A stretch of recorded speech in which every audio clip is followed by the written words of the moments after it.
السلام عليكم ورحمة الله وبركاته. ازيكم عاملين ايه؟ يا رب تكونوا بخير. الفيديو ده لكل الناس اللي عندها عربيات كاربيراتير وبيبقى عندها مشكلة في ان هي تدور العربية الصبح. العربية ما بتدورش من اول مرة، بتفضل تدي تكة تكة وتدور كذا مرة لحد ما البطارية تنام. العربية بتدور زق، بوظت المارش، بوظت بطارية. الناس اللي بتواجه مشكلة في تدوير العربية الصبح وهي باردة او اخر الليل وبرضه العربية بتبقى باردة والجو بيبقى ساقعة، الفيديو ده ليكم وهيحل لكم المشكلة ويخليكم ازاي تعرفوا تدوروا العربية من اول مرة ان شاء الله. لو العربية بتاعك مظبوطة، وخلي بالك انه لو عربيتك مظبوطة ده ما بيبقاش ببلاش، بيبقى فلوس ان انت تظبط العربية صح، تصرف عليها. لو العربية بتاعك مظبوطة الفيديو ده هيساعدك، لو مش مظبوطه فالفيديو برضه هيساعدك على الاقل ان انت ما تبوظش بطاريه، ما تبوظش مارش، انت ايه يعني تبقى فاهم على الاقل ايه اللي بيحصل في العربيه. يلا بينا ننزل العربيه ونبدا على بركه الله. السلام عليكم ورحمه الله وبركاته.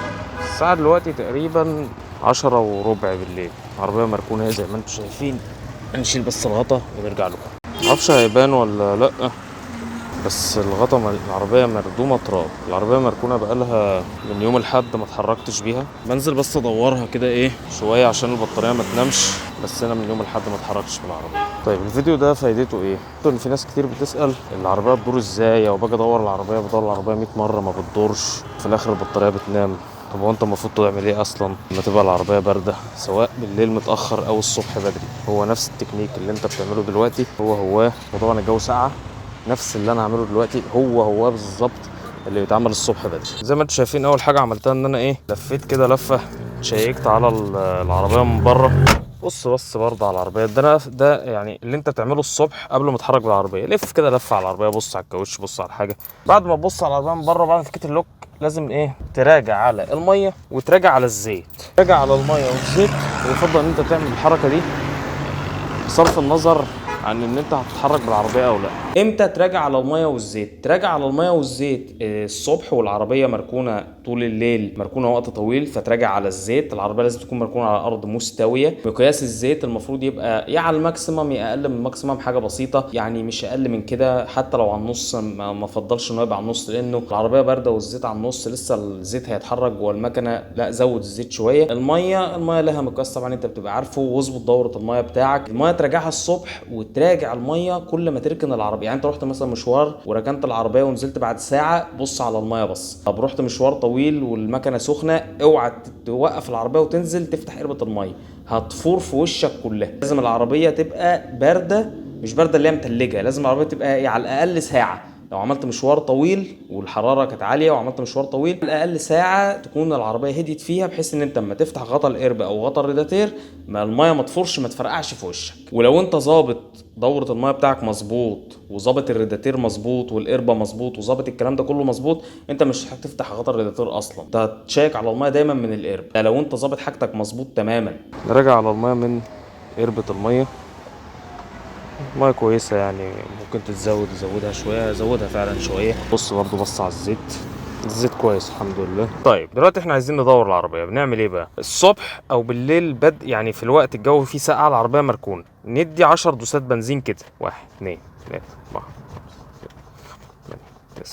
10 دوسات بنزين، وهنستنى دقيقه. الدقيقه بقى اللي بين العشر دوسات وبين اللي هنعمله بعد كده انا بعمل ايه؟ هي طبعا متبقاش جايه، بتبقى اكتر من كده، لان انا بشيل الغطا وانضف العربيه، اشيل التراب من عليها بتاع، يعني قول مثلا باخد لي ايه دقيقتين 3، بس مش اكتر من كده. وبعد كده بدخل اعمل اللي انتوا هتشوفوه ده، وبعد كده بطلع اكمل تنظيف في العربيه واروق عليها كده لحد ما العربيه ايه تسخن. اديت يا باشا ال10 دوسات واستنيت الدقيقه، دخل مفتاحك. خلي بالك الناس اللي بتعمل اول تكه دي وتسيب التكه الحساسات نورت فيه، الناس اللي بتعمل اول تكه وتسيب الحركه دي بتخلي الابلاتين يلدع. بوريكم يعني ايه بعد كده الابلاتين. المهم ده الابلاتين يا جماعه، ده العلبه بتاع الابلاتين وده الابلاتين. بصوا بقى يعني ايه الابلاتين يلدع. ده الابلاتين اهو، شايفين بقى الحته دي؟ شايفين ابلاتين لادع من جوه اهو، شايفين دي لدعه ابلاتين اهو، الابلاتين لادع اهو. ادي 5 دوسات بنزين كمان ماشي، وشد الشفاط. ايه الشفاط ده بقى؟ شايفين البتاع ده اهو، ده بيتشد لورا. ده لما يتشد لورا ايه اللي هيحصل؟ بصوا على دواسه البنزين كده، دواسه البنزين دخلت لجوه، كاني دوست برجلي على ايه؟ على البنزين. ادي ان شاء الله اول دواره هتلف معاك، هتدور معاك العربيه. بسم الله. عربيه بالصلاه على النبي دارت من اول مره. الحراره قدامكم يا جماعه، العربيه بالصلاه على النبي متلجه. صوت المكنه هنا عالي، انا دخلت زقيت الشفاط لجوه شويه، هزقه كمان لجوه سنه. ليه؟ عشان المكنه ما تزعقش، انا مش عايز اضغط عليها، المكنه لسه بارده. تمام. مكنه على الحراره قدامكم يا جماعه، العربيه متلجه فعلا. العربيه اقسم بالله العلي العظيم ما اتحركت بيها من يوم الحد.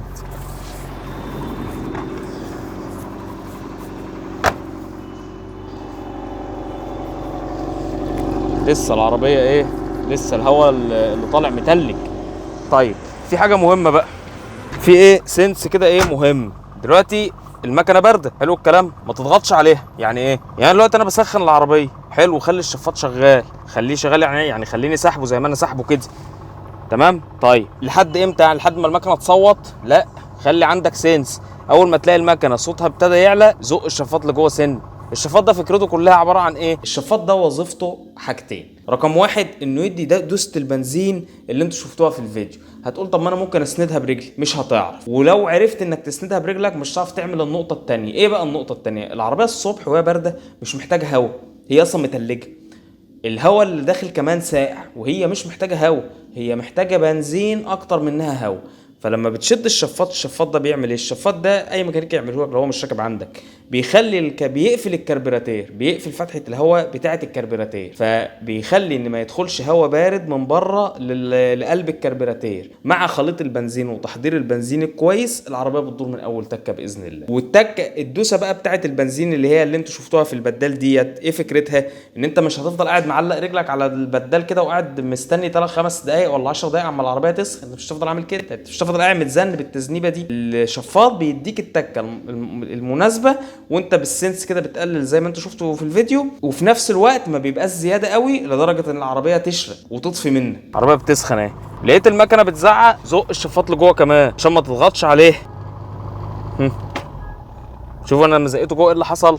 العربيه هديت خالص اهي ومش هتبطل. ليه؟ لان انت حضرت لها بنزين كويس، فما هياش هتبطل. بالصلاه على النبي بقى، اللي انا هعمله ان انا ايه، هنضف العربيه واشغل المكنسه، غير مكنسه لذيذه كده، هنضف العربيه واروق عليها. بالصلاه على النبي العربيه سخنت اهي خلاص. انا كده هبطل واطفي بقى. لما تيجي تطفي العربيه برضو دي حاجه من الحاجات المهمه، ما تسيبش اي حاجه. يعني انا عندي الشاشه هنا طفيها.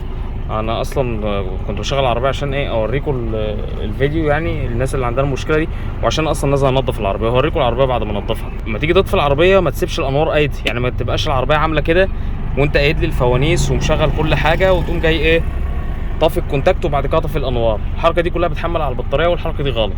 اطفي يا باشا نورك، اطفي نورك، اطفي نورك، كل حاجه مطفيه، اطفي العربيه بالصلاه على النبي.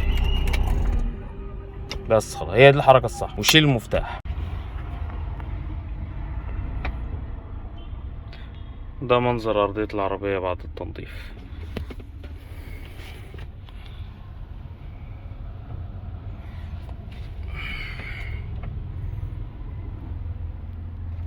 بالنسبه للنظافه بقى، ايوه دي ممكن تبقى عربيه 128، بس خلي بالك من حاجه، النظيف نضيف في اي حته. انت لو هتعامل العربيه على انها 128 يا عم مكبر دماغك، هتبقى العربيه صفيحه زباله. حتى لو راكب مرسيدس هتبقى صفيحه زباله. ده ايه؟ النظافه دي حاجه شخصيه، انت يا نضيف يا مش نضيف. لو انت نضيف في 128 تبقى نضيف في المرسيدس، ولو انت نضيف في العربيه هتبسطك وهتريحك.